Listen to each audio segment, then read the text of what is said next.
Idaho. It's all just so gorgeous, except for the cities, you know? But anyway, I love Idaho.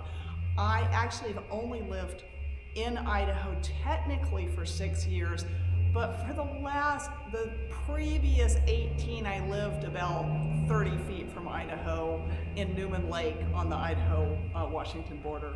So I've been in the area for, it's gonna be 30 years next summer. So my family was originally from sort of Spokane area, and then I got into electronics, and so ended up in California when I was young, and trying to make my way in the world. And so as a background, I actually do have I was an electrical engineer, computer science major, and I did work in the electronics industry doing microprocessors for about 10 years, and then decided that I didn't really like anything there, and I wanted to go back to the place I loved as a child, which was around the Spokane area.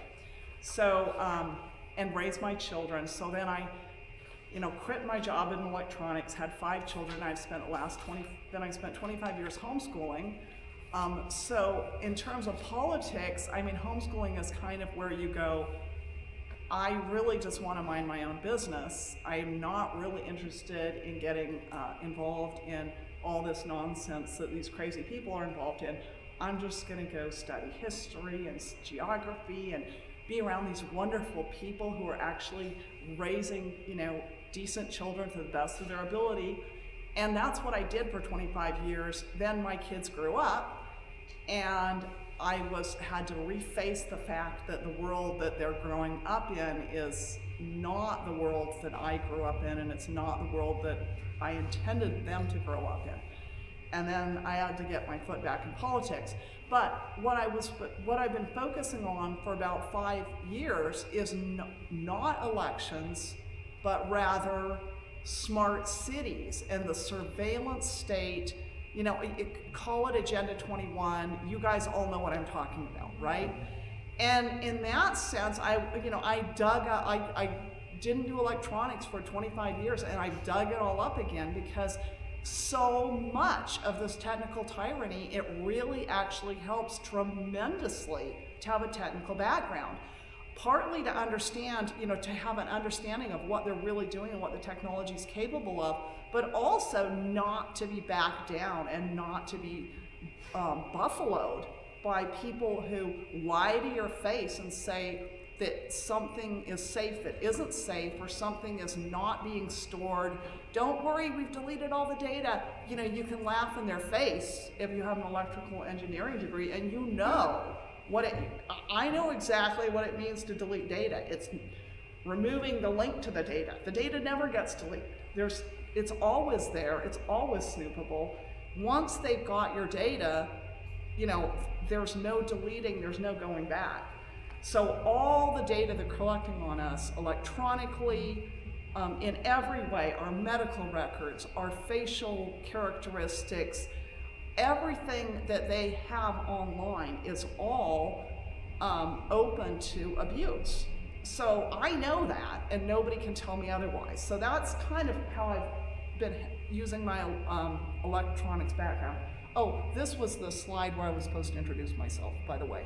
So this is the talk I'm giving today is computerized election and digital ID. So like I said, I started off more on the digital ID side because digital ID is kind of the heart and soul of technological tyranny. It's how they want us all to have an electronic identification somehow that has all of our data on it, all of our access codes, gives us access to everything, and then ultimately digital money. So the plan is clear, and I know digital D is at the heart of it. So I was focusing on that, not on elections. So how is it that I got into elections? Well, I got into elections, first of all, I knew elections was a problem, but I kind of thought it was being dealt with. And it just seemed like there was a lot of people who were freaking out about elections, so I didn't have to. That was taken care of. It finally dawned on me after 4 years that nobody's dealing with elections in Idaho, and in fact, the powers that be are going around doing everything they can to tell everybody their elections are secure. I actually found evidence of fraud, you know, in actually 2 years ago, and then again last year. But last year I found absolutely provable fraud. And that made me realize, and I presented it to people, and they just didn't do anything. And that's when I realized that, boy, it's really not getting handled, and we can't fix anything if our elections are corrupt. Because you know, you can campaign all you want as a, you know, anti-smart cities candidate for city council or county commissioner. You can campaign all you want for somebody who's running for school board to try and fix the crap in the school. And they might let, you know, just for appearances, let 1 or 2 conservatives in, but they're gonna come back and they're always gonna have a majority and they're always gonna ram this crap through. So that's when I realized that, you know, I'm not able to make progress on what I care about, which is smart cities, if they can steal elections. So then I got into elections, and oh my gosh, it is so much worse than I thought. So yes, our elections are corrupt. So this is where I'm going to go to the next slide. Who here has seen Dr. Frank's presentation? Has anybody not seen his presentations? Okay, I have a 3-minute version of his presentations. He's one of the main people who convinced me it wasn't a problem, because when I saw his evidence of election fraud throughout the state and how corrupt the computer systems were, I thought, well, this is unanswerable. He has them over a barrel. It's all going to get fixed. Well, he's provided tremendous evidence of computerized fraud.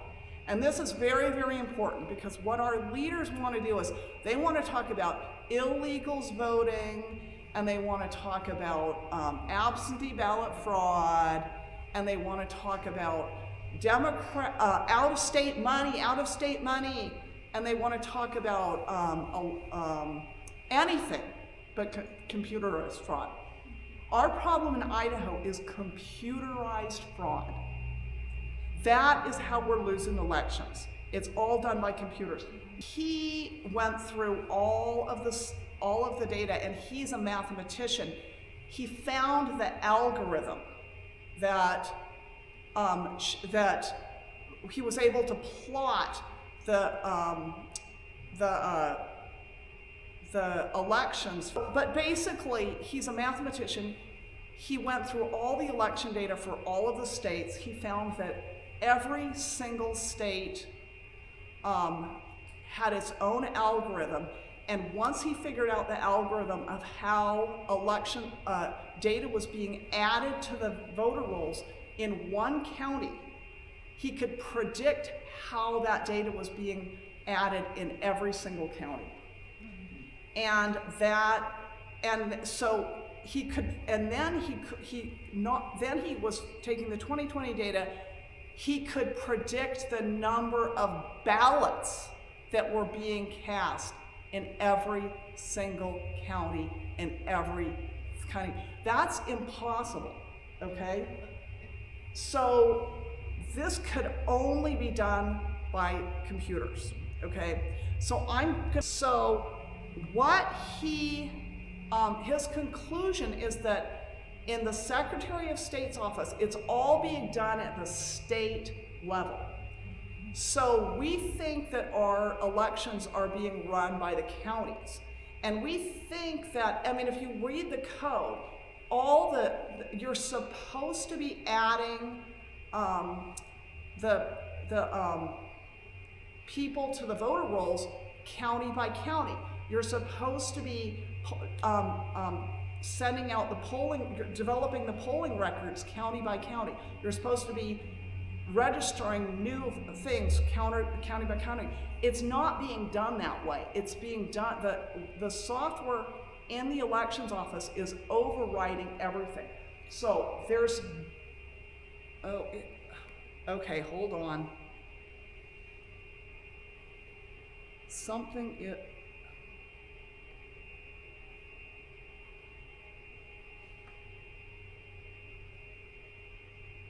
Slideshow.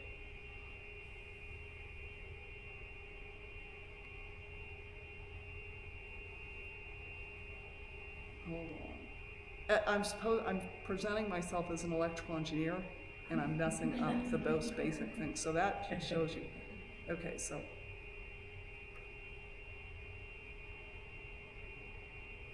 It used to be, and this is before machines, that you used to vote in your local precinct. You would go in, you would sign your book, give you a ballot, you'd fill it out. Okay. Your local neighbors, everybody knew everybody. You could make sure everybody was a real voter, and then at the end, you would, count up the ballots and turn in a number. That's the way we used to run our elections. Well, we don't do that now. In every state in the country now, it's taken 2 decades, but it's that way now. Our rolls are centrally controlled. And I used this example from Wisconsin. I'll show you a second example from Wyoming. Notice that this graph shows you from 2009 to 2021. And I showed this graph in official testimony in Wisconsin. And I was showing Robin Voss, and I said, notice, he's the Speaker of the House there. I said, notice that right before 2012, the rolls suddenly surge, and then they vote, and you take people out. And then midterm, it surges a little bit, and then you take people out. And then right before 2016, the rolls fill right back up again. It's like, wait a minute, why are the rolls all full? And then after the election, this is what's particularly stunning, they remove a fourth of the voters. They remove a fourth of the voters from the voter rolls. I said, sir, and they're all back again by 2020. How could that possibly happen? You know what his answer was? We have a lot of turnover in those 3 largest counties. 25% in 4 years, I said. I said, besides, look at all of your counties. Every one of I want everybody to look at that. Does that look like they were online? Every one of your counties follows the exact same pattern. How could that happen? And one of the messages that you hear is, oh no, we can't have widespread fraud in our state because every county runs their own elections. You think so? I don't think so. And that's month to month. So it's like that one movie, Identical. Identical, yes. So now that's Wisconsin, and some people might say, well, not in my county, and that's one of the things I'm doing tonight. Right. Not in my county. Well, here's Wyoming, the most conservative in the country. Here's their 3 largest counties. And you notice the same thing. Wait a minute, they're all behaving exactly the same. And by the way, let's look at all of their counties. And you're going to see they all have exactly the same pattern. Okay, so this is evidence of machine manipulation of the rolls, centrally controlled. And we don't even, this can't happen naturally. This ain't natural, buddy. Okay, and by the way, in Wyoming, their rolls changed 25% in 2 years. In Wisconsin, it took 4 years to change 25%. So it's even worse. They didn't even know this was happening to them. That's one of the things that's so eye-opening to me about this is I'm just going around the country showing people their own evidence, their own data. Okay, so that's what I wanted for my introduction. So sorry about the delay there. Teresa, Yes.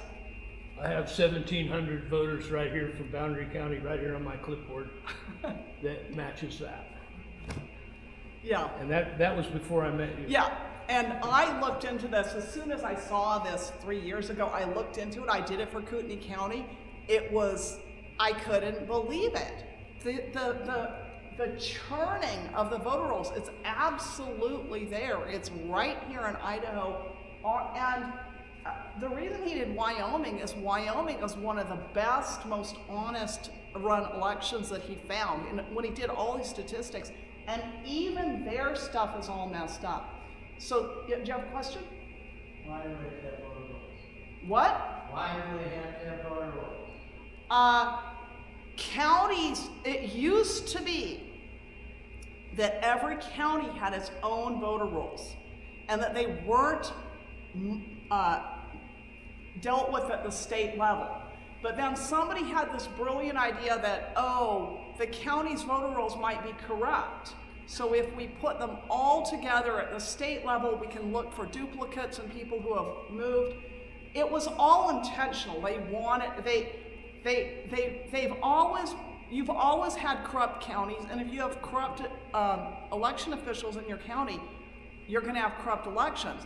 But they wanted to have corrupt elections without having to go to all the work of having corrupt officials in every county. So they could only do that if they had everybody centralized at the state. What happened is, this is gonna answer your question, 20 years ago, they passed something called the Help America Vote Act. And that put forth millions and millions of dollars to states and counties to put in these electronic systems. The counties were not asking for them. Some of them already had like electronic voting systems or something, but it was still very county-based. If a county wanted to have electronic voting machines, then it bought them with its own money. The Help America Vote Act forced millions and millions of dollars on every county in the country over a certain percentage population, and prioritizing the big ones first, to convert to these electronic systems. And it's been gradual. The first electronic systems were less sophisticated. The ones that they have now are, oh my gosh, super sophisticated. So, okay, does that answer your question? No. Why do you need voter rolls in the first place? The whole election, people go, they present their stuff, they say they're who they are, do the voting and leave, and after the election's counted, you just put that in a box and you don't need a voter roll. You know what? I see where you're coming from, but I'm just going to go on explaining the problem as it is, okay? But I see what you mean. If we have a It used to be. right. You can always, what we're talking about, you can always have local corruption. And when there's corrupt people, there's going to be corruption. This is not local corruption. You can have every person in your elections office being 100% honest and still have stolen elections.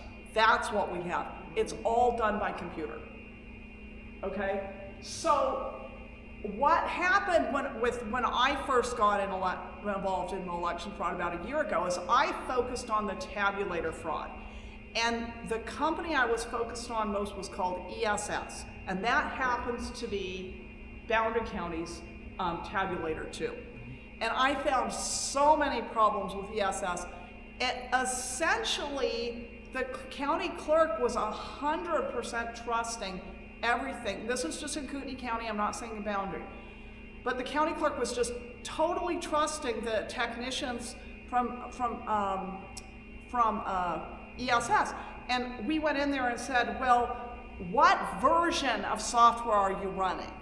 Could you find out what version of software you run?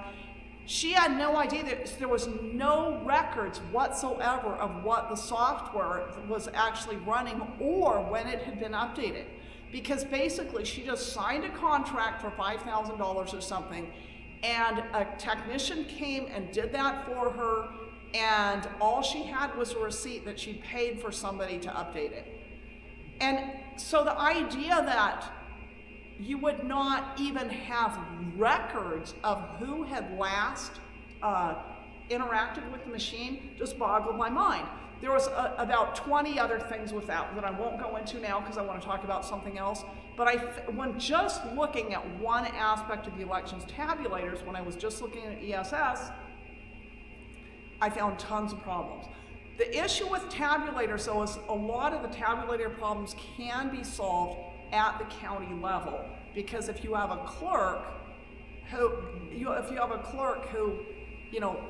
makes sure that she's got a process for voting and verification, she can kind of somewhat get around the issues with tabulators. The trouble is there's way more issues than just the tabulators. So I already knew that there was problems with electronic poll books. We've all gone to poll book. A poll book is for hundreds of years, a poll book was just a written sign-in sheet So the idea is you came in, you presented your ID, you signed your name that yes, you were voting, you got given a ballot, you signed the ballot, and then you put it in the box. And then the official will count the number of people who came and checked off and signed that they had received a ballot, and then make sure that's the same number of ballots in the box before they count.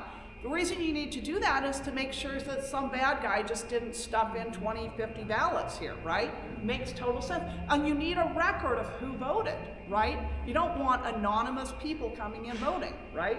So we had all these handwritten poll books, and you had a paper poll book with signatures, and you had a number of ballots you were hand counting, and you reconciled those. Now we have electronic poll books. So the problem with the electronic poll books is that they're all computerized. So and it all feeds back to the same system. So all the poll books in all of Idaho are 10x poll books. And so the 10x software system, there's also what's called election management. The election management system knows exactly who has voted in every precinct in Idaho in real time. It knows the status of every absentee ballot. So if hypothetically somebody was going to add fraud software, this software, the election management software, would know, because of the electronic poll books, every single thing that was going on in real time. And so I knew about the electronic poll books, and I knew about 10x. Then I looked into voter registration, and I found out that yes, 10x also does the voter registration. So the problem we just saw with Dr. Frank is clearly a problem. So to me, that's data that says the electronic registration is clearly the problem. 10x is managing that. So 10x software is very, very suspect. This is a software that's running in the Secretary of State's office. If you register electronically, or if a bot registers electronically, it is not going through your county clerk. It goes through this software in the Secretary of State's office. Then your county clerk is notified that somebody has registered. The electronic software does all the verification. The 10x software does all the verification. So then I started looking more at 10x. That's when I found out that, oh my goodness, I knew that we had a new campaign finance system because I looked at campaign finance before, and by golly, by gosh, that's run by 10x too. So if you're a candidate, somebody makes you a donation, the 10x software is tracking the candidate donations, so it knows exactly who is donating to who. Oh my goodness.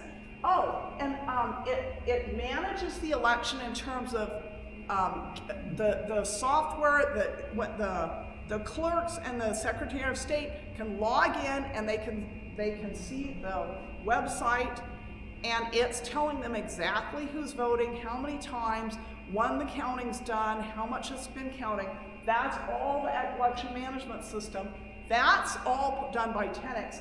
The election night reporting, and by that means the software that goes to each county and receives their data from the tabulator, is also done by 10x. That used to be done by phone, because the county clerk, for one thing, the local elections were reported to the state, but were of interest primarily locally. Like, it wasn't an urgent interest to the Secretary of State who won the school board election in Post Falls. So really, the only elections that needed to be tabulated by the Secretary of State were statewide offices. That's just a handful of them. Because the other than the statewide offices, you're not taking the data from the counties and putting them together, because the Post Falls School District is all in Post Falls, right? It's done once the clerk is done with it. Now, all elections, all local elections, all get tabulated through the state software. So that it's the state software that's going to every single precinct in Post Falls, figuring out exactly how many elections are at every precinct, summing that and reporting to the media and reporting to the public and putting it out there. And they're free to just make stuff up because they're the ones who are the authority there, and then all they have to do is make sure that the data eventually matches what they're telling people. So this is super, super easy to do. I mean, it's not easy to do fraud. This is very sophisticated software. If you're doing fraud, you have to cover all your tracks. And it's very difficult to cover tracks. But the fact that all this data is done by the same software opens the door wide for every type of fraud. So we've got, we now have print-on-demand ballots. So the software that controls the this is absentee ballots, by the way. When you request an absentee ballot electronically, you didn't used to be able to request an absentee ballot electronically. You used to, in fact, in the Idaho code, I don't even think it's legal to do what we're doing. If you look in the Idaho code, it says requests for absentee ballots must be done with written. You must have written request. They want a signed request. That's always how they've been done.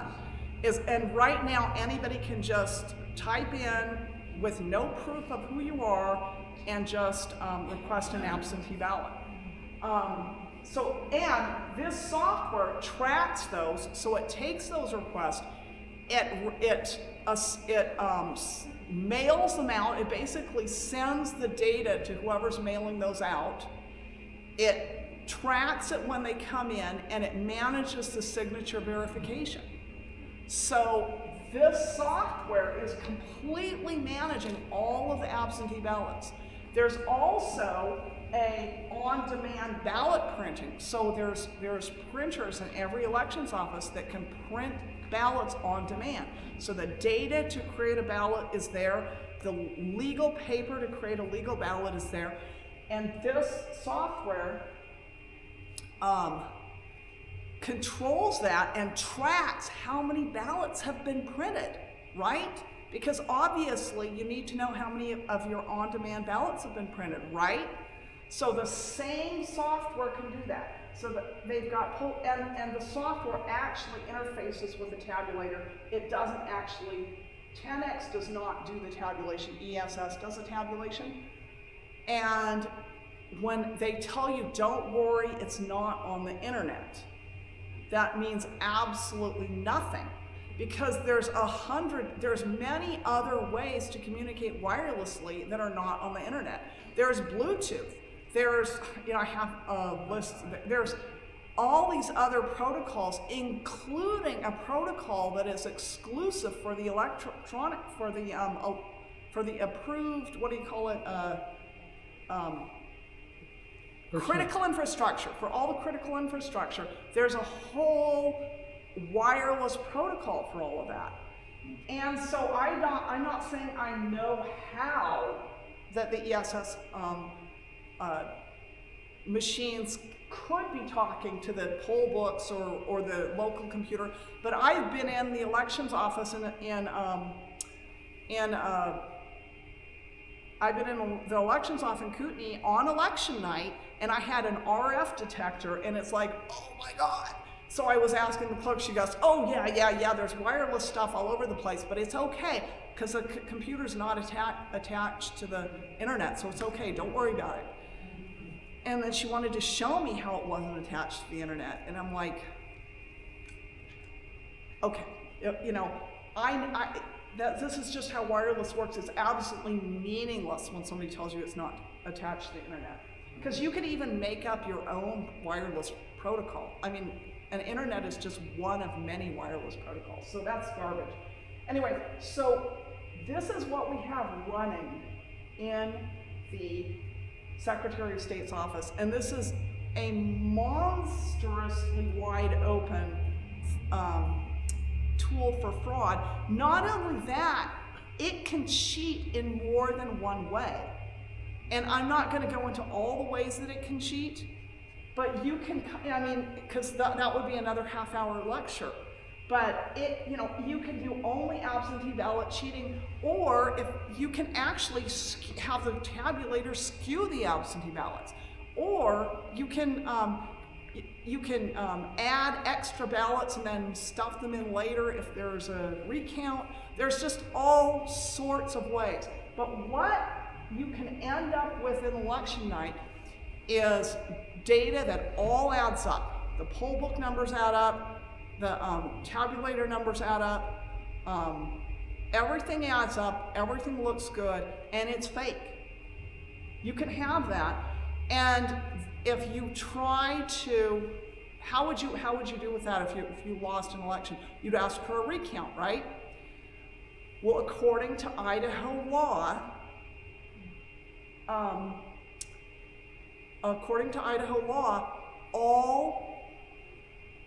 all contests that were originally done on a tabulator have to be redone on the same tabulator. You are not allowed by law to hand count something that's been done by the tabulator. People don't know that.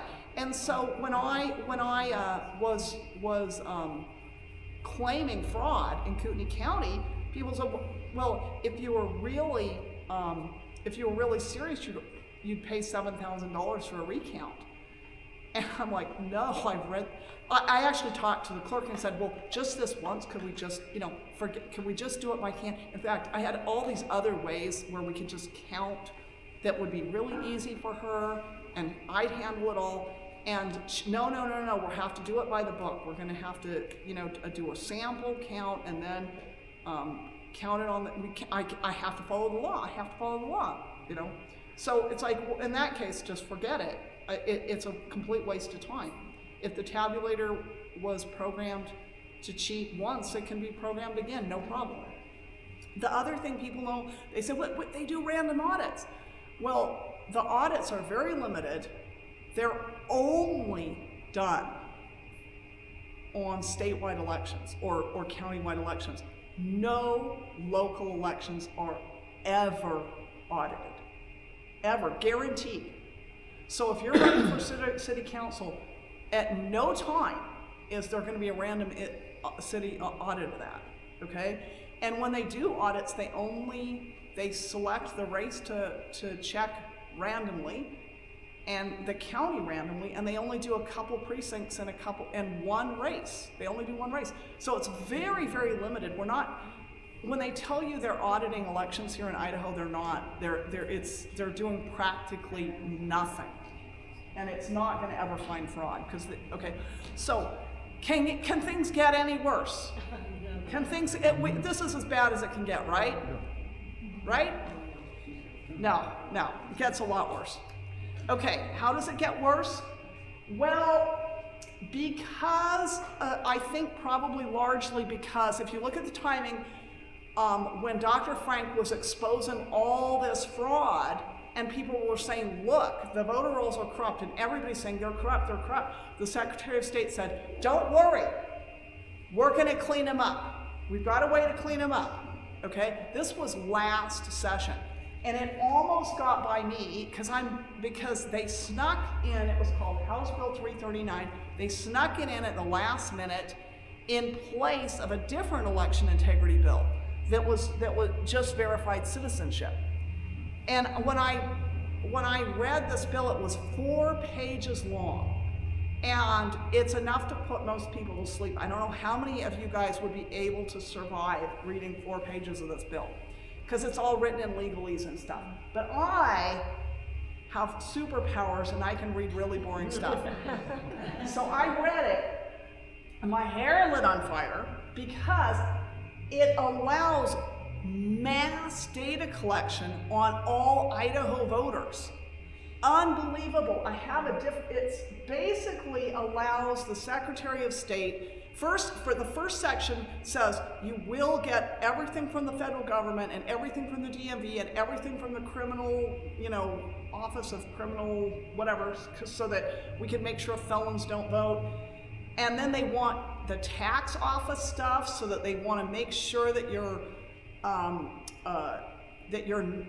not voting from a different address than what you're claiming as your primary residence in Idaho for tax credits. They're just getting started. Then they say the Secretary of State can collect any data at all from any entity in Idaho or subject to the jurisdiction of Idaho, including, and then it lists, address and phone number, and then it says, but not limited to. So including financial entities, including everything. So in just this one thing, it just basically says that Secretary of State can request data from any entity in Idaho or under Idaho jurisdiction on all Idaho voters every 6 months. That's what's in this bill. I just couldn't believe it. And it passed, okay? Oh, and then we're going to say it also authorizes the Secretary of State to share all this data, right? So I'm on the alert because I've been spending 4 years worrying about digital ID. And I'm going, holy crap. This is the collection for digital ID. This is what they need. Because the way the text of this works is it uses this phrase, including but not limited to, blah, blah, blah. Including but not limited to, blah, blah, blah. It's an open book. It lets them collect anything. And then the second part of the bill is all about how it's privacy. But what's it being privacy for? It's privacy from you finding out what they're doing. It allows the Secretary of State to contract with financial agencies and data providers, private financial agencies and private data providers, and share your data with them, but the privacy that it enforces is for you to find out what it's doing.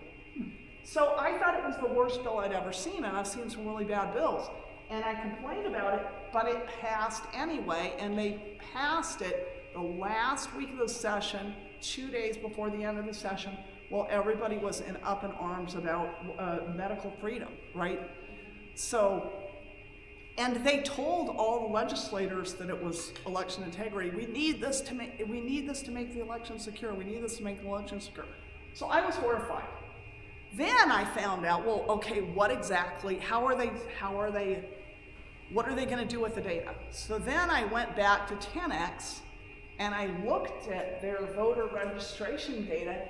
And the software is already there to do exactly that. So remember when I said that voter registration data was there to register data electronically and to maintain files on every single data?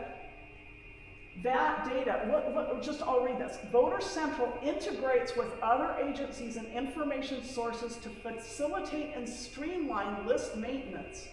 Sources span real API and file-based interfaces with the Department of Corrections, Vital Statistics, ERIC files, DMV, USP, and NCO processors to verify relevant voter changes to comply with federal and state laws. Oh, right. So the software that does that, it can link to almost any government database. With this, so the software in the Secretary of State's office that now has all the voter registration lists and all of your voter records and your whole history of voting has all the information about you that it wants. And not only could this be used for digital ID, it can be used for predicting exactly how you'll vote. And they sort of already know that. The software that knows exactly who's voting and how who's voting and when they voted pretty much knows who you are and how you will vote. And so when it adds, it's like if there's a hippie, a transgender hippie, and it knows that there's a transgender hippie, it knows that that's probably a safe Democratic vote, but Dave here is sketchy, and we might have to change his vote or swap him out or do whatever we're going to do. So they know everything about you, and this basically, it's all in the same software. The same software program that's doing all the cheating is now storing all your personal information. So I think that's even more, that kind of bothered me, okay? So, here it is. This is the code. At the discretion of the Secretary of State, any entity, including cities, counties, state entities, and third-party data providers, must provide any information that would assist in ensuring the integrity of Idaho's voter rolls. So there you go. Okay? So,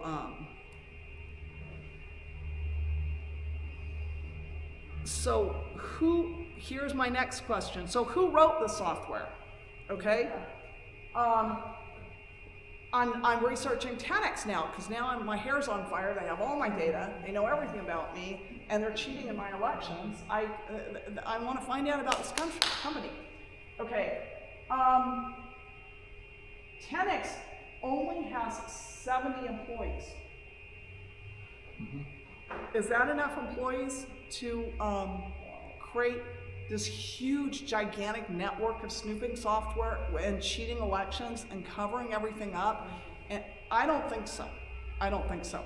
So I looked into it, and it really isn't a software company at all. It's a what you call an integration company. So it would be a company that does exactly what the poll book stuff. It buys a whole bunch of Apple iPads and it puts software on it, and then it sells that. And it supports the software, but it did not write the software. Okay, it didn't. It didn't write the software. So, and all of its competitors offer the exact same services. All the same features, no-ink, VR systems. There's something that used to be a player called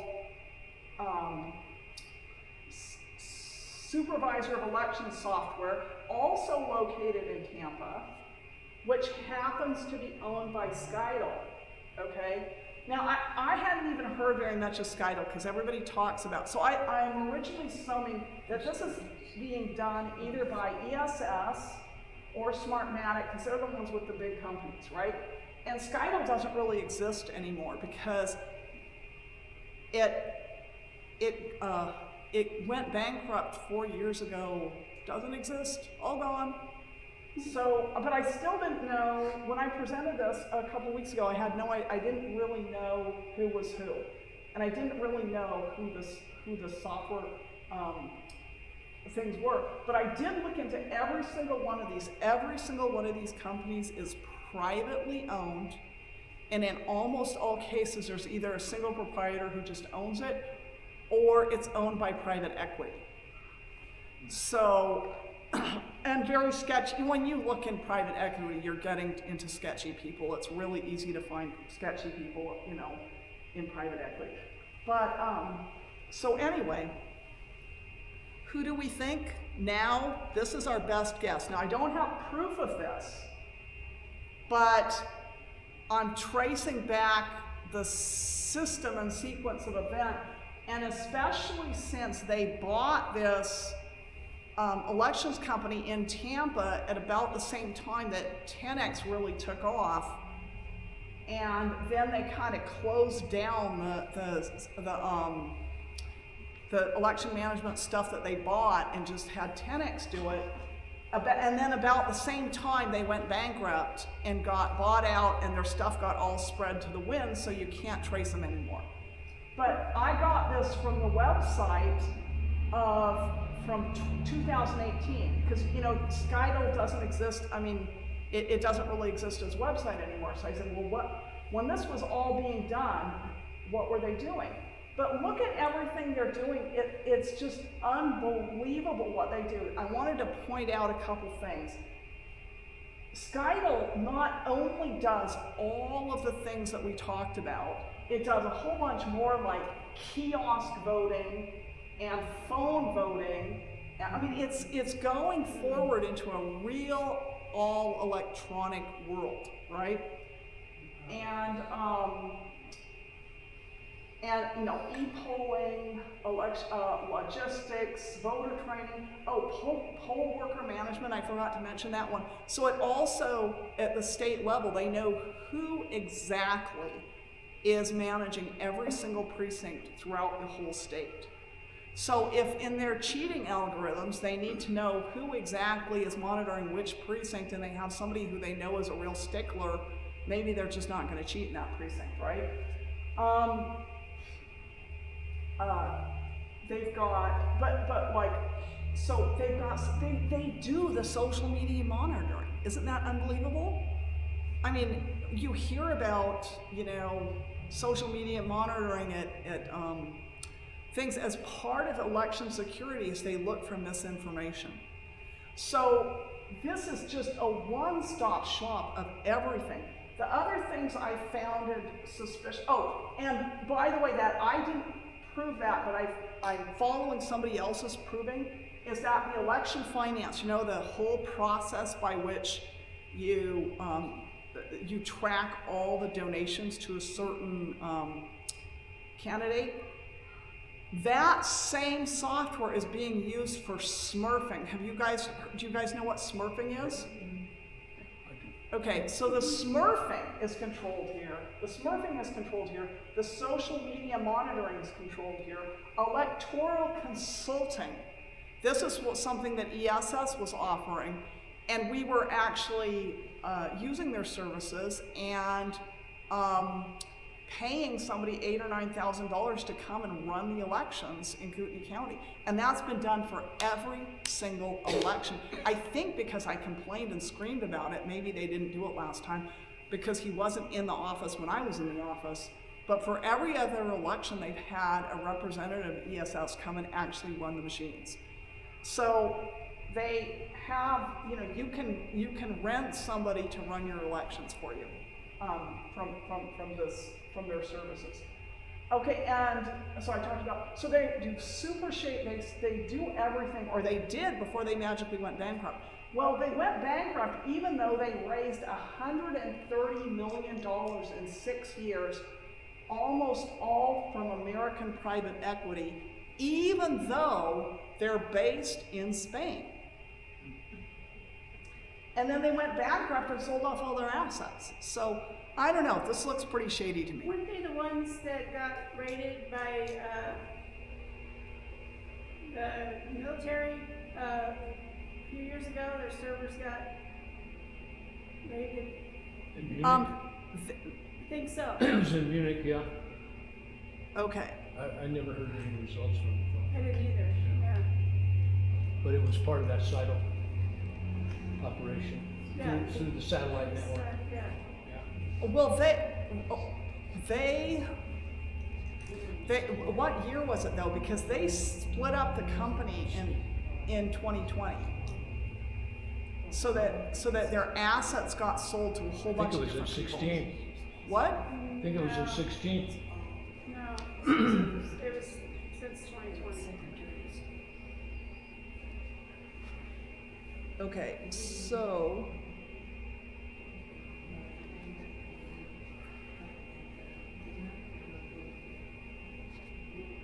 Yeah, I think you're right. Okay, so that is my presentation. I had a slide, I'm trying to find it now here. I had a slide that I thought did a summary, and I'm not finding my summary slide. Oh, here it is. Ta-da. Okay, here's my summary slide.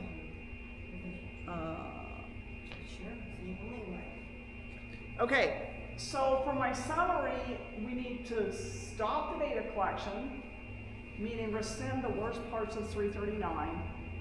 We've got to totally prohibit electronic driver's licenses. They tried to pass them last session and failed, but just by an absolute hair. It passed, you know, it's crazy why anybody would allow electronic driver's licenses. We need to stop centralizing all of our data and get rid of, this is the long form of get rid of the machines. We need to get rid of electronic registration, get rid of electronic poll books, and get rid of electronic tabulators. This whole model we have of automated elections, it can't ever work. You don't have to do, it's perfectly okay to use spreadsheets.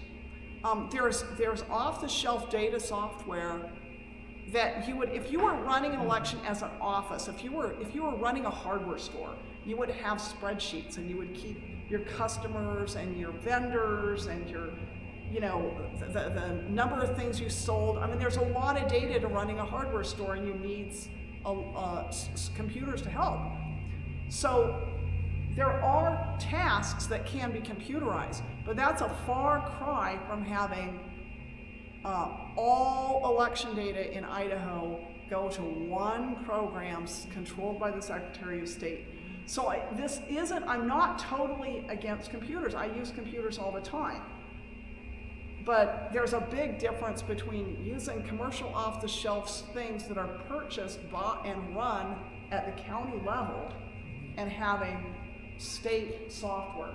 So we need to not do electronic registration, we need to not do electronic poll books, and we need to not do electronic tabulators in their current form. There are ways you can have electronics help you count votes, but it has to be way, way, way, way, way more transparent than what we have. Okay, so if anybody has any questions, I'm done. So, go ahead. So, what can we do to help out, or what can we do to watch this? Because we can't just stop them from using it. Last election was the first election we had electronic poll. In Boundary County. Yeah, in Boundary County. It was the first time. I am a judge for North Bonners Ferry. I had 0 people refuse to use it. 0 in our county. Everybody was fine with just going through and using it, which surprised me. I thought that there would be a few, and I had it all set up ready for those people to come in to gladly let them not use it. Not a single one did it. That's Well, in that precinct. Yes, in that There was precinct. myself, my husband, and my daughter voted in Valley View precinct. We refused to use the digital poll book, and we signed the paper poll book. Then just 2 days ago, I think it was, I went online to verify my voting history to make sure that it had record of me voting in May, and Right. us, the 3 of us. It did not. It showed us as not having voted in May.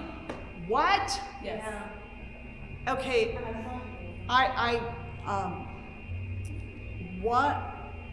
one thing, a lot of these problems could be fixed at the local level by a clerk. Now, a clerk doesn't have to be corrupt in order to allow all this stuff, but a clerk really has to be wary of what the heck is going on in order to fight it. But the clerk has a lot of power. They can refuse to use the poll books. They can, even if they use the tabulators, there's ways to count, to verify ballots beforehand. We kind of have that on the website. We have ideas for how to verify elections on the website. There's a website, Ion Elections, where we've looked into a lot of those things, but they almost all need the cooperation of the clerk to do that. So there's a lot of problems that the clerk can solve locally. The problem we have is, especially for the big counties, the clerks in the big counties are put in by, the trusted people. Every clerk except one in the last 25 or maybe 30 years, I think it's 30 years in Kootenai County, has resigned before the end of their term. The party has appointed the next clerk and that clerk has run the following year as the incumbent. Yep. That is if they're doing it at Boundary, that portends bad things, because that means that the party establishment knows how important it is to get a clerk in there. So it's completely unacceptable to be doing that. And I want to go back, and if this is happening in Boundary County, it's definitely happened in Kootenai County. And I'm wondering if it's happened in everywhere. Is the clerks resign, they appoint their person, and that person runs as an incumbent. I don't think they've ever gotten a free agent clerk, ever. Because once somebody's an incumbent, they have a real advantage, but even if you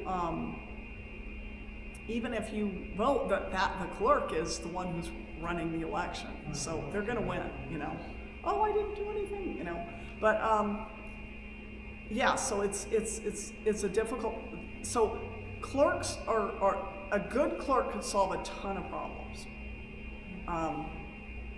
What I'm working on now is legislation, but the legislators don't want to talk about elections. However, there's a chance that they'll talk about digital ID, which is why I'm skewing this all towards digital ID, because there's a lot of conservative legislators who don't want to be seen as enabling digital ID. But there's a lot of, you wouldn't believe the amount of, there's people in Kootenai County run and duck their eyes when they see me coming. They do not want, even good ones, they don't want to be in the hot seat for elections, because that's a very, very hot seat. So I am hoping that Trump is, I'm pretty sure Trump is aware of this, and at some point something has to happen. What we want people to do, and it is, and this is something we've done in Kootenai County, is we're trying to get a way of training people to hand count ballots. You guys do hand count ballots though, so you don't even need the training as much, but we do have training. And if we can get a lot of people trained to hand count ballots, I do think this has to kind of get blown up from the center, because the problem is so obvious. And this is why it took so long to get involved in elections, is I thought once Dr. Frank had exposed all this, it was a slam dunk. You can't deny it. And they deny it, And it doesn't matter. It doesn't matter how much evidence of fraud They'll throw you in jail if you contest it. What? They put you in jail if you contest it, like Tina Peters. Yeah, I mean, they don't. There's a huge. This is their baby, okay? Mm-hmm. And you can see this software is let's go to the software picture. And I do this all the time with my classes, and I haven't got it stuck like that before. So there's something weird. You said that Dr. Frank had the data for every state. Can you show us Idaho's? Oh yes. Okay, let's go down to. It's the same thing in Idaho. He talked to us when we were in Alaska. He actually came to Alaska and talked to our local Republican group there, and it's everywhere. There it is. Okay. What he did, what you saw before was just the total about, it was everything punched together. What he did that was really brilliant is he broke out the data by age, okay? So if you just look at the number of people who voted, you can't really tell anything. What he did is he took the census data for every single county, okay, in the United States.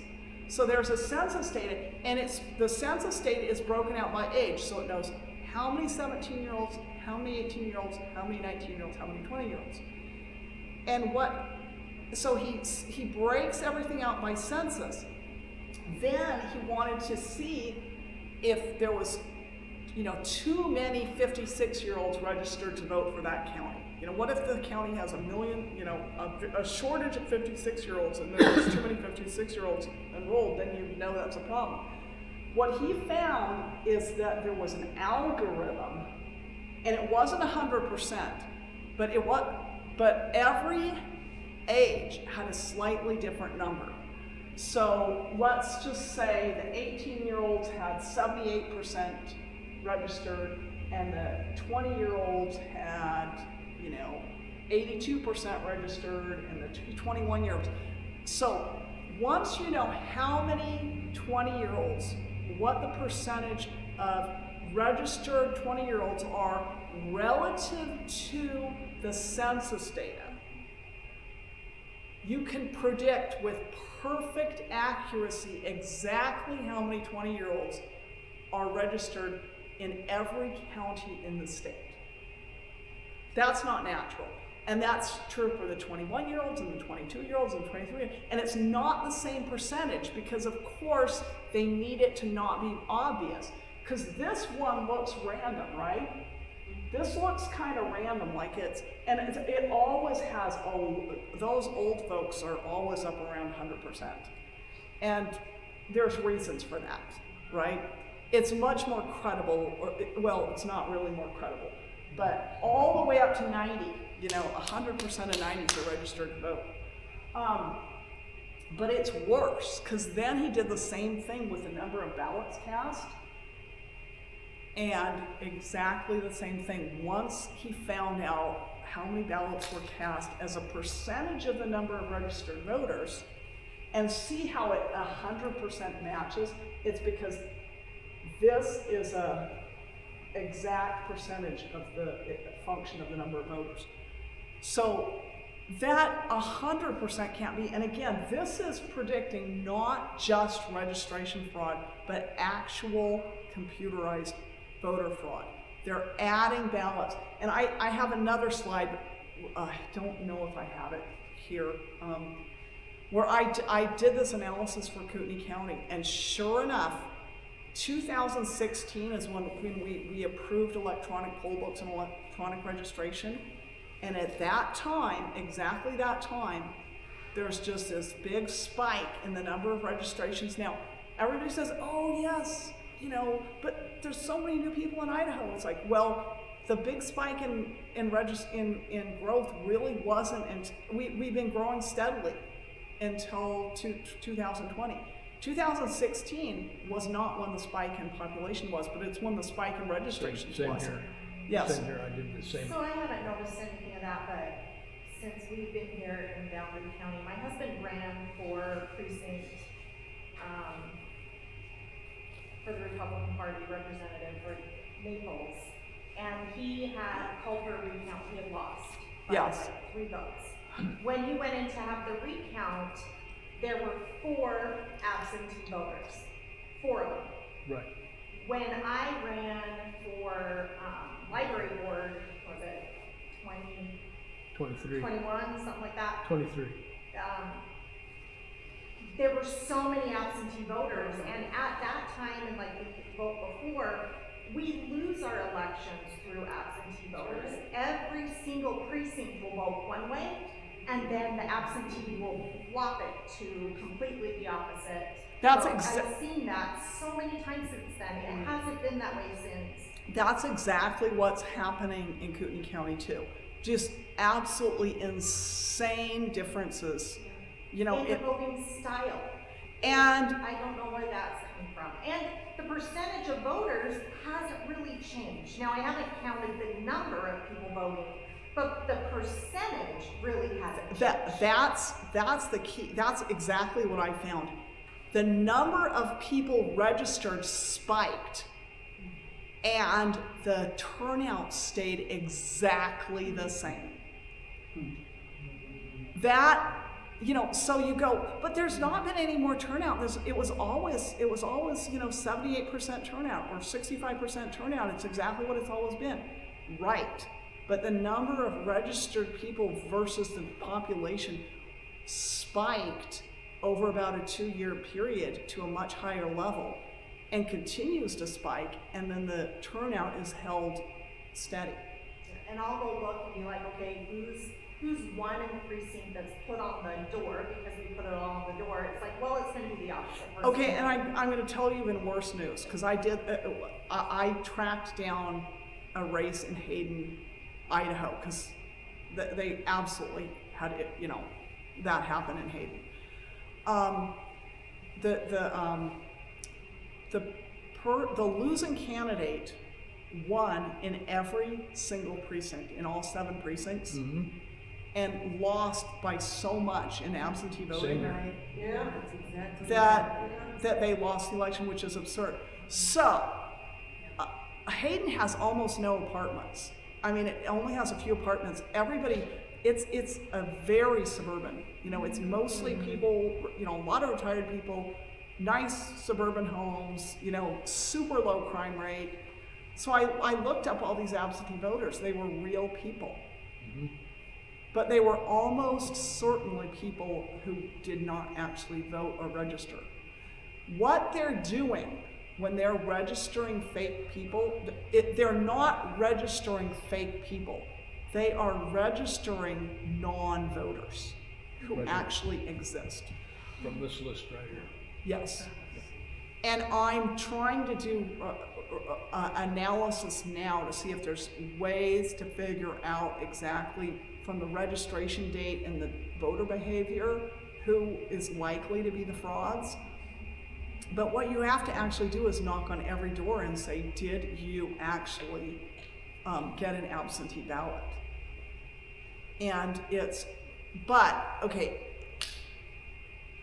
but what I have found is they can skew anything. If they're sending out, if they're dealing with what I call a phantom voter, meaning somebody who's registered who doesn't even know they're registered, they're sending out a real fake ballot, right? Which you know, that's, you know, voting for all the wrong candidates. But they can also skew the absentee returns any way they want, just like they can skew the election day returns. So if there is people who really are voting absentee and they do everything they can to encourage it, they can still skew their votes ridiculously. Let's just say you have, for a precinct, you have 150 absentee ballots where it really should be more like 12, you know? Of 120, probably at least 60 of them really did vote absentee, right?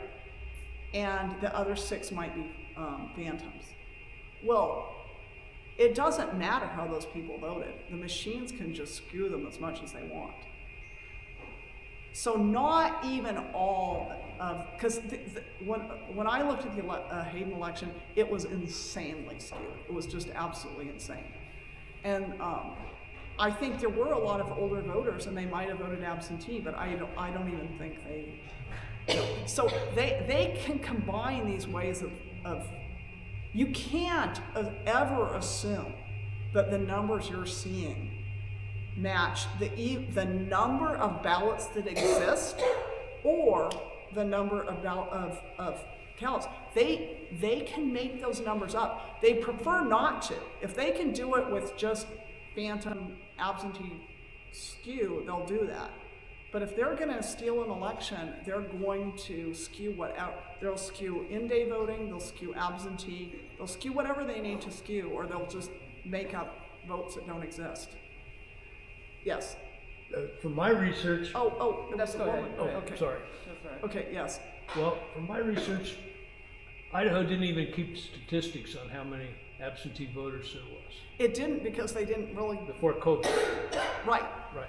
Right. Because I wanted to know, and it wasn't a big thing before COVID. So we're in this absolute. And now, in every election that I've studied, the absentee voters outnumbered each individual precinct. You guys must be pretty conservative if you have that many fake absentee voters. If there's a way that you could, like, we tried to get people to go out and canvass and actually knock on doors and say, did you actually vote absentee? And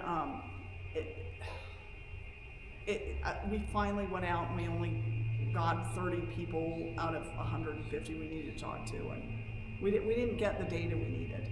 But if there was a methodical way to go out and knock on doors and find out if that person actually voted absentee, that would be you might be able to prove something. Okay. Well, one comment is that I think that we need to follow what Trump said during the election. Last election was make it too big to rig, for one thing. But another thing is that we need to consider when we're talking about elections is that if you want to go to hand counting, you have to have people committed to working elections. Working elections is very difficult. I mean, it's a 14-hour day. Made it It's really difficult. hard, and you're trying to count ballots at the end of the day when you're wasted from being in there and stuff. And so there's not a lot of people that are committed to doing that. A few of us. But it needs to be a priority, and I think that with the Republican Party or any party, I mean, that wants fair elections, you need to emphasize getting people to work the elections. And hand counting is not necessarily totally foolproof either. I don't believe in too big to rig. I think they can rig anything. I think that the way Trump won is I think that he had people who were able to shut down certain ways of cheating. Well, prosecution for rigging elections will deter a lot. Yes. So well, if there's proof available, then prosecution will deter. Well, prosecution assumes a legitimate judiciary. And that's another reason I don't go down the legal path is I don't think that we, it's just quagmire. I honestly think that one of the best things we can do right now is educate more people, and that's why I'm here. I think more people need to know how severe the problem is and put pressure on legislators. The legislators really need pressure because they do not want to deal with this. And I kind of feel sorry for them. They are under a ton of pressure. So, but this idea that we just need to vote harder is not going to solve the problem. Because if they want to steal the election, they're going to steal it. They control the vertical. They control the horizontal. Okay, yes? What are the laws for having somebody in monitoring these hand counts? I can't think of them off the top of my head. Because right now this election, the thing that's coming up in November, the thing that is bothering me about it is last time I was a judge, I got my own counters for my precinct. This time, it was awesome. And Dave was one of them. And so was that one. And this time they told me, don't get any counters, we're handling it in-house. They told you not to get hand counters? They said they're handling it in-house. Cherry told me that. So that concerns me a little bit because for this election coming up, because our county clerk, her husband's in the race. So it being ran in-house, I'm wondering what the laws are. How can we get counters, how can we get watchers into those counting areas? Because even as a judge, I don't know if they're gonna let me walk in there. Are they being hand counted or machine counted? Hand counted. So they will be hand counted. Then if they're being hand counted, there should absolutely be watchers there. That's what I was wondering. Are they, so they can... legally, I think they have to allow watchers. Is it the party that gets the watchers in there, or is it each candidate that has to get a watcher? Candidates can get watchers. Candidates can get watchers, but it's way too late. It is too late to get it in there? No, I don't think so. I think it's November 4th. I mean, it's only 2 weeks from now. Like, it's only Because that's what they told me that their training, so the training's coming up and to not get counters because it was being done in-house. And it just hit me really, that didn't hit me right. Because it's like, okay, that doesn't sound quite right. Not that I haven't ran across anything that has been suspicious on their end, but it's like the wife, her husband is one of the people in it. So I think there needs to be people in to watch it. That's why I was trying to figure out what the law was. She should excuse herself, absolutely. But she might only be gone that day. It's only a city election though, right? Right, yeah. It's only a city election, it's only gonna be in that one building, so it's not, I think, right? Right, yeah, we're not working. Only the Yeah, I city don't know. limits can vote. I think it's 45 days. That's what I wasn't sure. I don't think they set up my meeting until after The deadline. the deadline. Who knows, something. So they didn't tell you that you couldn't have your own hand counters They until, told me not to choose hand counters. but they did, when did they tell you that? 2 weeks ago, maybe? When did I get a hold of you, Dave, to, A couple weeks ago. yeah, to be on my team? That's when they told me. Yeah. And so it's like, okay, then I 2, won't 3 have weeks to ago, count who's gonna be my And you know, receiver. I'm optimistic.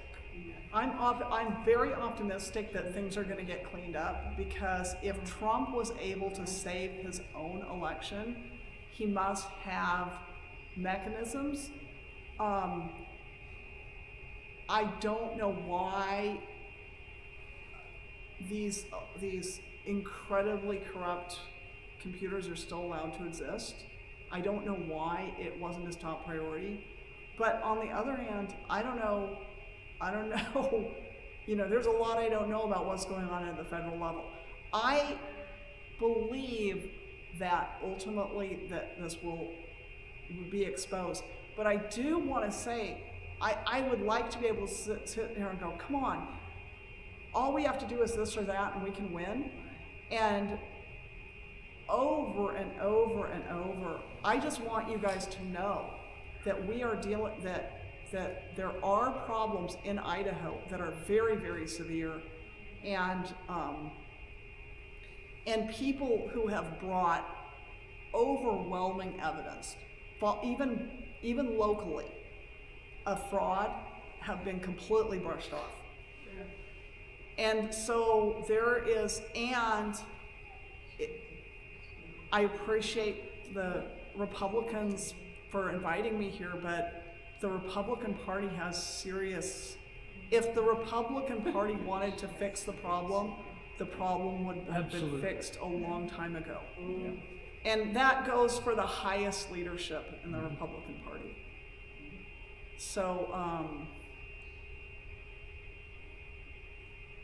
you know, our parties are not dealing with this. Our legislators are not dealing with, our local leaders are not dealing with this. And courts aren't dealing with it. And the courts aren't dealing with it. So, you know, waking people up to the amount of, what I'm trying to fight is this complacency that things are okay. You know, they're not okay at all. And we're being told and patted on the head, and you know, we're told that there's great conservative victories and we're winning against the big threat of trans surgeries on our children. I'm very glad that we have had victories about trans surgeries on our children. But if I had to choose between outlawing trans surgeries and having clean elections, you know, there's no question what's more important for our democracy. So don't be overly fooled by baubles of, you know, we're protecting guns' rights and we've outlawed abortion. Good, those are all good things. But election is number one. Absolutely. And if we fix elections, we fix everything. Because none of this garbage that's going on that we're fighting would even exist if we didn't have corrupt elections. Okay, any other questions or? I just wanted to make a comment that part of the reason also is they want to have these machines is because they know that there are so many conservatives who don't like the machines and know that they're giving away up their data, and so they just won't vote. And it's kind of like, it's a sacrifice that we have to make. There's risks that we have to take if we want to have freedom. It may mean laying down your life. It may mean, you know, your identity being stolen, but we have to do what we have to do. We have to encourage people that don't let that scare you to go out and vote anyway and be vocal, like make people aware of all this so that, you know, they can petitions, you know, there's things that you can do. They're doing it up in Alaska. They are, it's not as fruitful as they would like it to be, but they are making progress. They just recently, where we were from, changed the election to the national elections. They had it on the ballot to get rid of the machines, and supposedly that didn't pass. The voters didn't vote to get rid of the machines. Nobody believes that, but they did let the part pass where they would move it to the national elections, so that their municipal and national elections are on the same day. You get more conservative voters that way. And so they're going to keep trying, and that's the kind of things that we should be doing here. Mm-hmm. That was one of the resolutions at the summer meeting. I do think that the municipal elections are super important, and I think that they don't audit them for a reason. So I think, I mean, we're very, very conservative, and yet every single school board in every county is absolutely on board with the education garbage. And we're never, ever able to get a conservative majority on any school board. I don't think so. You know, and the same thing with cities, right? But they do make it very difficult for people who do get elected. All the good people I know who've been elected have a very hard time because they're under pressure constantly. It shouldn't be this way. You know. Elena worked her butt off to get Proposition 1 defeated here. And it shouldn't have been that hard. No. It shouldn't have. It was a no-brainer. No, but it was while Proposition 1 was on the ballot, a whole bunch of other stuff was being stolen. Look here, not there. So. Yeah. Thank you very much. Okay.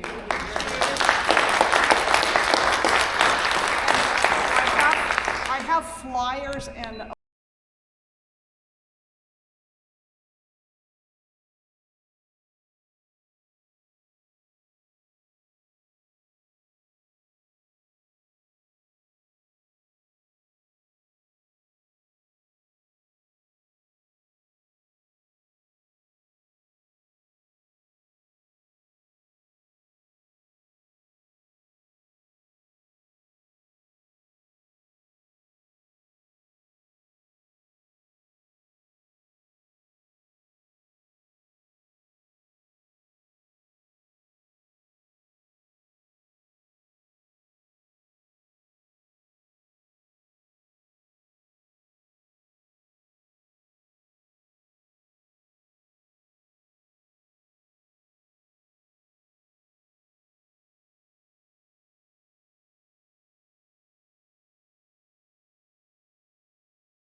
absentee skew, they'll do that.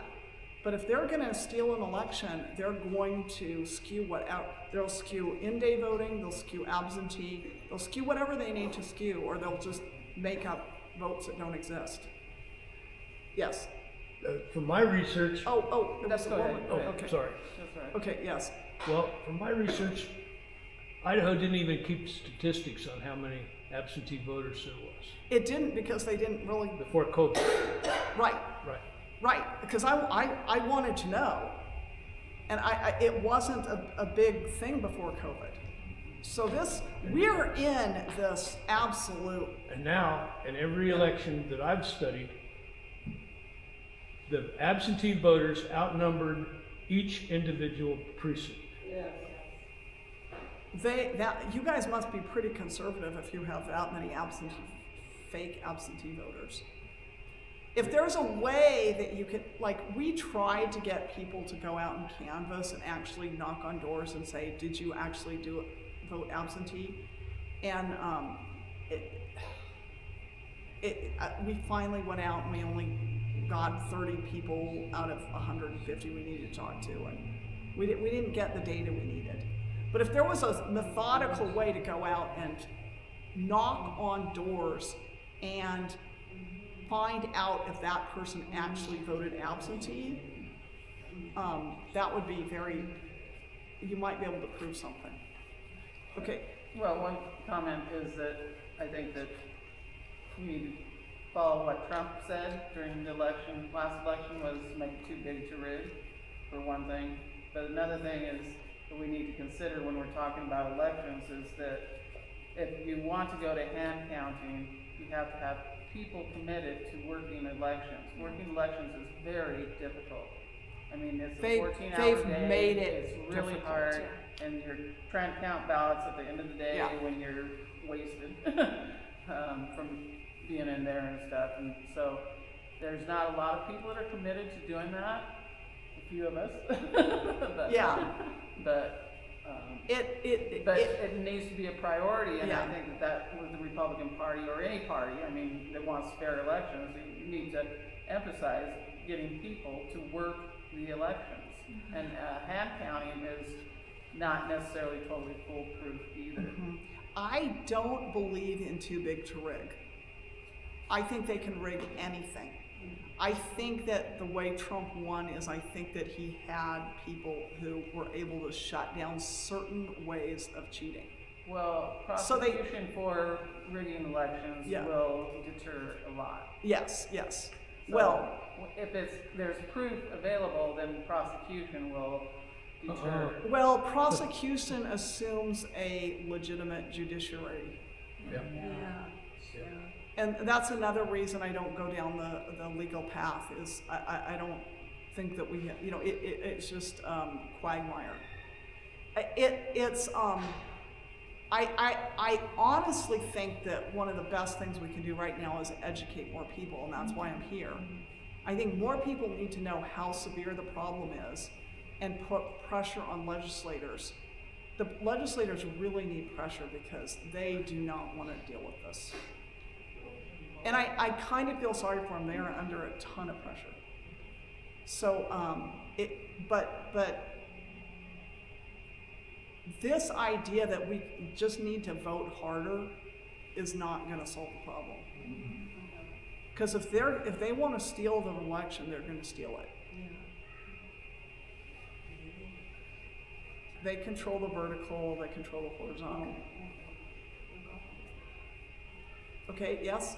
What are the laws for having somebody in monitoring these hand counts? I can't think of them off the top of my head. Because right now this election, the thing that's coming up in November, the thing that is bothering me about it is last time I was a judge, I got my own counters for my precinct. This time, it was awesome. And Dave was one of them. And so was Adam. And this time they told me, don't get any counters, we're handling it in-house. They told you not to get hand counters? They said they're handling it in-house. Cherry told me that. So that concerns me a little bit because for this election coming up, because our, county clerk, her husband's in the race. Right. So it being ran in-house, I'm wondering what the laws are. How can we get counters, how can we get watchers into those counting areas? Cause even as a judge, I don't know if they're gonna let me walk in there. Are they being hand counted or machine counted? Hand counted. So they will be hand counted. Then if they're being hand counted, there should absolutely be watchers there. That's what I was wondering. Are they, so they can? Legally, I think they have to allow watchers. Is it the party that gets the watchers in there, or is it each candidate that has to get a watcher? Candidates can get watchers. Candidates can get watchers, but it's way too late. It is too late to get it in there? No, I don't think so. I think It's November 4th. I mean, it's only 2 weeks from now. It's only Because that's what they told me, that they're training, so the training's coming up, and to not get counters, because it was being done in-house. And it just hit me really, that didn't hit me right. Because it's like, okay, that doesn't sound quite right. Not that I haven't ran across anything that has been suspicious on their end, but it's like the wife, her husband is one of the people in it. So I think there needs to be people in to watch it. That's why I was trying to figure out what the law was. She should excuse herself, absolutely. But she might only be gone that day. It's only a city election though, right? Right, yeah. It's only a city election, it's only gonna be in that one building, so it's not, I think, right? Right, yeah, we're not working. Only the Yeah, I city don't know. limits can vote. I think it's 45 days. That's what I wasn't sure. I don't think they set up my meeting until after The deadline. the deadline. So they didn't tell you that you couldn't have your own hand counters They until. told me not to choose hand counters. But they did. When did they tell you that? 2 weeks ago? When did I get a hold of you, Dave, to, A couple weeks ago. yeah, to be on my team? That's when they told me. Yeah. And so it's like, okay, then I 2-3 won't have weeks to ago, count. Who's gonna be my You know, receiver? I'm optimistic. I'm very optimistic that things are going to get cleaned up, because if Trump was able to save his own election, he must have mechanisms. I don't know why these incredibly corrupt computers are still allowed to exist. I don't know why it wasn't his top priority. But on the other hand, I don't know. You know, there's a lot I don't know about what's going on at the federal level. I believe that ultimately that this will be exposed. But I do want to say, I would like to be able to sit here and go, come on, all we have to do is this or that and we can win. And over and over and over, I just want you guys to know that we are dealing, that there are problems in Idaho that are very, very severe, and people who have brought overwhelming evidence, even locally, of fraud have been completely brushed off. And so there is, I appreciate the Republicans for inviting me here, but the Republican Party has serious, if the Republican Party wanted to fix the problem would have been fixed a long time ago. Yeah. And that goes for the highest leadership in the Republican Party. So, you know, our parties are not dealing with this. Our legislators are not dealing with, our local leaders are not dealing with this. And courts aren't dealing with it. And the courts aren't dealing with it. So, you know, waking people up to the amount of, what I'm trying to fight is this complacency that things are okay. You know, they're not okay at all.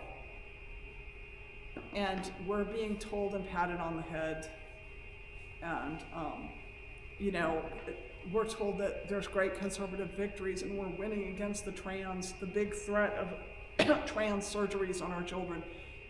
I'm very glad that we have had victories about trans surgeries on our children. But if I had to choose between outlawing trans surgeries and having clean elections,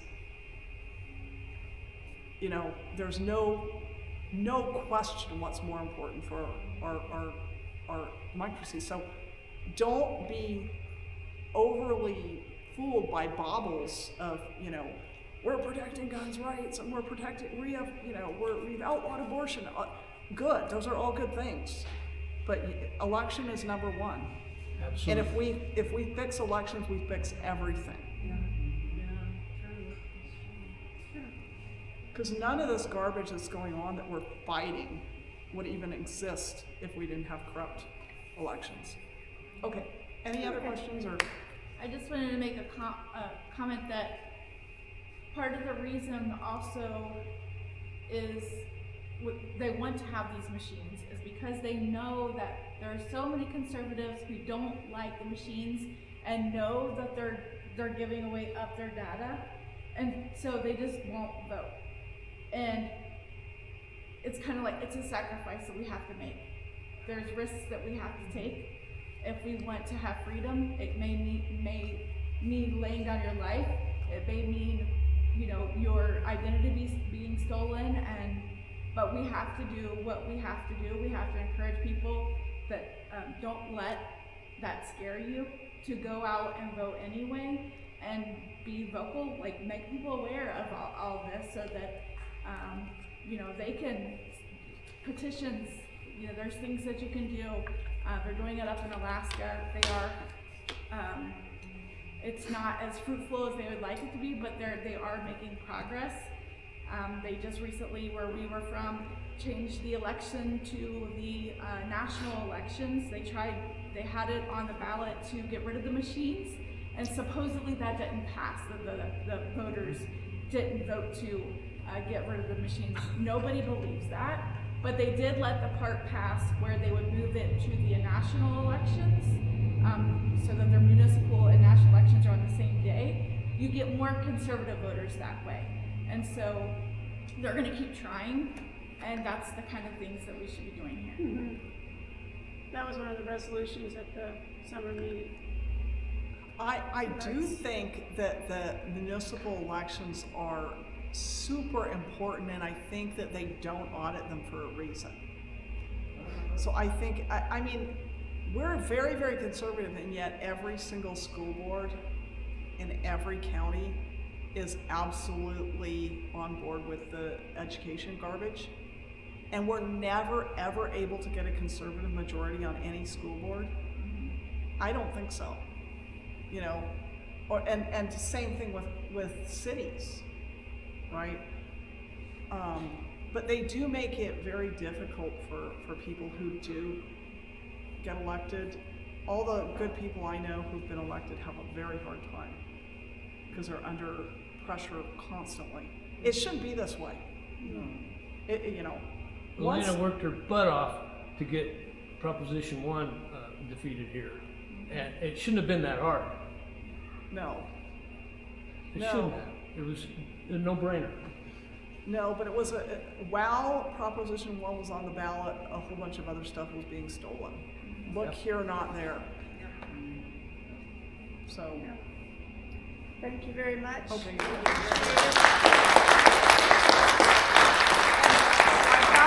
I have flyers and